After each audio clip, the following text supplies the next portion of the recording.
ষষ্ঠ থেকে দশম শ্রেণীর সকল শিক্ষার্থী তোমাদের যে নতুন ছুটির তালিকা রয়েছে সেখান থেকে কিন্তু শুক্র শনি ছুটির তালিকা বাদ দিতে বলা হয়েছে। পাশাপাশি আরও একটি বিশাল বড় দাবি তারা করেছে যে তোমাদের যে রোজার ছুটি রয়েছে সেই রোজার ছুটি থাকবে 15 দিন। তোমরা ইতিমধ্যেই জানো যে রুটিন অনুযায়ী তোমাদের রোজার ছুটি থাকবে মাত্র 15 দিন, অর্থাৎ 15 দিন ক্লাস থাকবে। এখান থেকেই কিন্তু আজকে একটি বিশাল বড় আন্দোলন করছে এবং আন্দোলন করছে আজিজি সাহেব। এবং আমার লাইফে আমি আজিজি সাহেবের যতগুলো আন্দোলন দেখছি সবগুলো আন্দোলন কিন্তু সফল হয়েছে। সেখান থেকে আমি বলতে পারি এই আন্দোলনটাও সফল হতে পারে। এখন প্রশ্ন হলো কি নিয়ে আন্দোলন করা হয়েছে, কেন এই আন্দোলন করা হয়েছে এবং এখানে বর্তমান শিক্ষার্থীদের কি কি লাভ হতে পারে এবং রোজার ছুটি তোমরা ঠিক কতদিন পেতে পারো, চলো আমরা বিস্তারিত সবকিছু দেখে নিই। তো সর্বপ্রথম দেখতে পাচ্ছ আমি দ্য ডেইলি ক্যাম্পাসের একটি প্রতিবেদনে রয়েছি, যে প্রতিবেদনটি প্রকাশ করা হয়েছে 22শে জানুয়ারি 2026 সালে।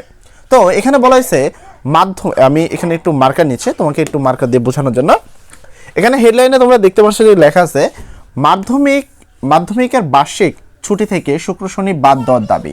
এই দাবি তারা করেছিল এই জন্য, এবং দাবিটা কবে করছে তোমরা এখান থেকে দেখতে পাচ্ছ। আমি যদি একটু নিচ থেকে তোমাদেরকে দেখাই তাহলে হয়তো আরো ভালো করে বিষয়টা বুঝতে পারবা। তো এখানে দেখো বলা হয়েছে যে পবিত্র রমজান মাসে মাধ্যমিক বিদ্যালয়ের ছুটি বহাল রাখা এবং সাপ্তাহিক শুক্র শনি বার্ষিক ছুটির হিসাব থেকে বাদ দেওয়ার দাবি জানিয়েছে এমপিভুক্ত শিক্ষা জাতীয়করণ প্রত্যাশী জোট। এখানে এক কথা এরকম হয়েছে যে রোজা মাসে আমরা জানি যে আমাদের রোজার মাসে এই সময়ের মধ্যে আসলে রোজা রেখে ক্লাস করা একটা অনেক বড় সমস্যা হয়। আমাদের তারাবি নামাজ পড়তে হয়, সেখান থেকে আমাদের কিন্তু একটা ক্লান্তি সৃষ্টি হয়। তাই রোজার মাসের তারা চাচ্ছে যে প্রথম থেকে যেন আমরা ছুটিটা পাই। এই নিয়ে আজকে কিন্তু আন্দোলন হয়েছে এবং আমাদের 4 দিন অর্থাৎ শুক্র শনি যেটা আমাদের আলাদা ছুটি থাকে সেইখানে 4 দিন ছুটি এমন রয়েছে যেখানে শুক্র শনি বহাল রয়েছে। এখন প্রশ্ন হলো এই 4 দিন ছুটি যেন আলাদাভাবে দেওয়া হয় এবং রোজার মাসের 15 দিন ক্লাস যেন করতে না হয়, অর্থাৎ সরাসরি 30 দিন যে রোজার পুরো মাসটা সেই পুরো মাসটাই যেন আমরা ছুটি পাই, সেই বিষয়ে আজকে আন্দোলন। এবং এই আন্দোলন যখন লিপিবদ্ধ করা হয়েছে তখন শিক্ষা বোর্ড থেকে কি ধরনের নির্দেশনা দিয়েছে, তারা কি আসলেই তোমাদেরকে এই যে 15 দিন ছুটি মানে 30 দিন ছুটি তোমরা পাবা এই ছুটিকে আসলে কি তোমাদের দিবে? তো চলো এই বিষয়টা আমরা জানবো। বলা হয়েছে বৃহস্পতি মানে আজকে তোমার কত 22শে জানুয়ারি জোটের নেতা দেলোয়ার হোসেন আজিজি, এই যে ইনি যে আছে ইনি কিন্তু তোমাদের মাধ্যমিকের জন্য একজন নেতা বলতে পারো, এবং ইনি যে আন্দোলনগুলো করেছে সবগুলো আন্দোলনের মুখ্য পাত্র এবং তার আন্দোলনগুলো সবগুলো কিন্তু সফল হয়েছে বলেই জানা যায়। কিছুদিন আগে যে তোমাদের আন্দোলনটা হয়েছিল অর্থাৎ শিক্ষকদের বেতন ভাতা বৃদ্ধি করা, তোমরা কিন্তু দেখতে পাচ্ছ সেই অবশ্যই অনেক কিছু হওয়ার পরে কিন্তু বেতন ভাতা কিন্তু বৃদ্ধি পেয়েছে। তার মানে রমজান মাসে ইনি যেহেতু আন্দোলনে নেমেছে সেই ক্ষেত্রে রমজান মাসে তোমরা 30 দিন ছুটি পেতে পারো। তবে আমরা দেখব যে এই যে প্রতিবেদন এই প্রতিবেদনে তারা কি বলছে, আমরা কি আসলে 30 দিন ছুটি পাবো রমজান মাসে? তো চলো আমরা এই বিষয়টা একটু দেখি। যে মাধ্যমিক এবং উচ্চ মাধ্যমিক শিক্ষা বিভাগের অর্থাৎ মাউসি মহাপরিচালক বরাবর এই সংক্রান্তে একটি লিখিত আবেদন জমা দেন তিনি। আবেদনে বলা হয়েছে গত 28শে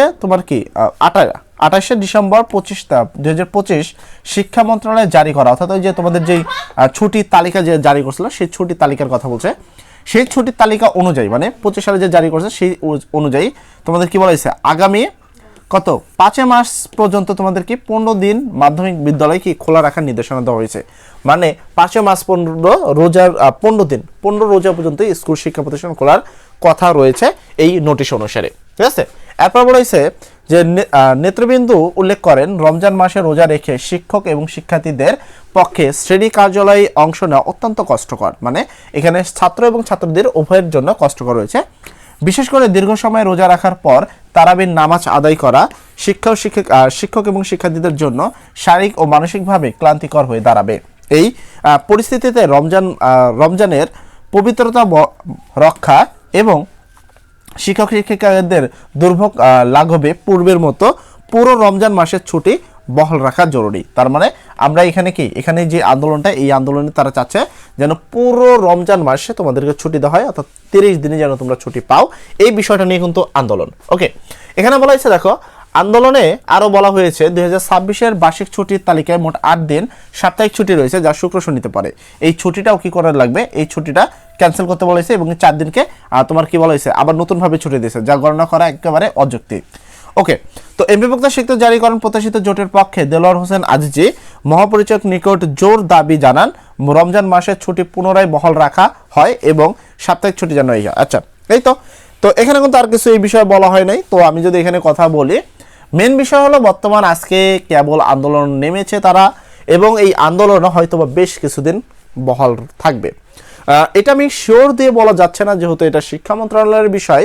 তবে এতটুকু আশা করতে পারি, যেহেতু আজিজি সাহেব নেমেছেন, সেক্ষেত্রে এই ছুটিটা তোমরা পুরো রমজান মাস পেতে পারো, বাট শিওর দিয়ে কিন্তু বলা যাবে না। এখন আন্দোলন নেমেছে, আন্দোলন যদি যুক্তিযুক্ত মনে হয় সেক্ষেত্রে অবশ্যই শিক্ষা বোর্ড কিন্তু এটা মেনে নেবেন এবং তারা আপনাদের 30 দিনের ছুটি দিবে। তোমরা জানো রমজান মাসে 15 দিন ছুটি পাওয়ার কথা, কিন্তু হয়তোবা এইবার রমজান মাসে তোমরা পুরো 30 দিন ছুটি পেতে পারো। যাই হোক, সর্বোপরি কথা, সবাই ভালো থাকবা, সবার পরীক্ষা যেন সুন্দর হোক, সবাই ভালো করে পড়াশোনা করার চেষ্টা করবা এই বছর। আসসালামু আলাইকুম।